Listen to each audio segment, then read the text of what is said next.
about a potential vote of no confidence in the Prime Minister Theresa May. What we were saying to you earlier is that there's a threshold of 48 letters which Sir Graham Brady, who's the leader of the 1922 committee, needs to get to.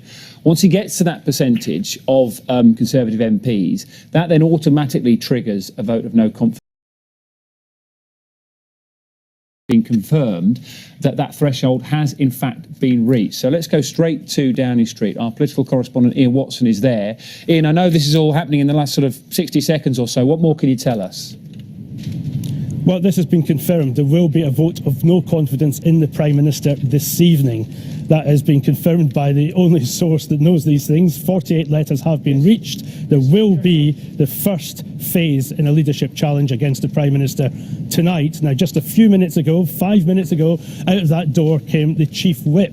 Obviously, having seen the Prime Minister this morning, he left in a car very quickly, didn't say anything at all, but clearly that news has now got through. The Prime Minister has been told, as far as I'm aware, and she will now face this challenge. Now, we have to be absolutely clear about this straight away, that when this happens, there is a vote of no confidence in the Prime Minister amongst all of the MPs. It takes 48 to trigger it, but it takes 158 MPs to vote for no confidence in the Prime Minister, half of the parliamentary party, before she is ousted. If she wins this vote tonight, she will be safe in her job here at Number 10 for another year.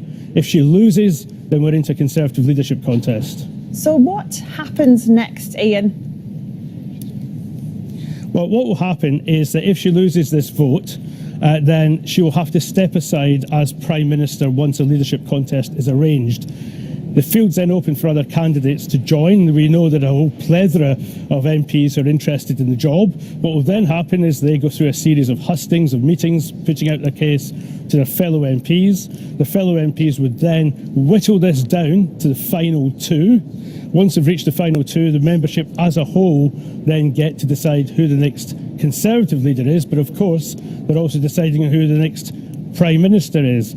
Now, we should bear in mind that Downing Street are saying today to Conservative MPs that if there is a leadership contest, this will undermine the Prime Minister in the negotiations with the European Union, but also because there's no one clear candidate, one clear successor, the whole process may have to be undertaken. And if that's the case, it may not be completed until mid-January or late January. Now remember, we're meant to be leaving the European Union on March the 29th, so what they're saying is that that would increase the risk of no deal or no Brexit. So as far as we're concerned, it looks as though she's prepared to fight on, but to warn them that they risk Brexit itself if they try to oust her.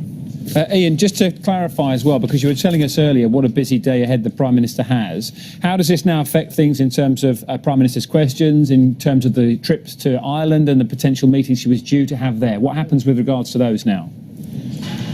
Well, this is obviously breaking news that has been confirmed that 48 Conservative MPs have sent in letters of no confidence in the Prime Minister, and that confidence vote will be taking place this evening. Now, I imagine, but I don't know, that may well undermine her ability to travel to Ireland and talk to the Irish Prime Minister, Leo Varadkar.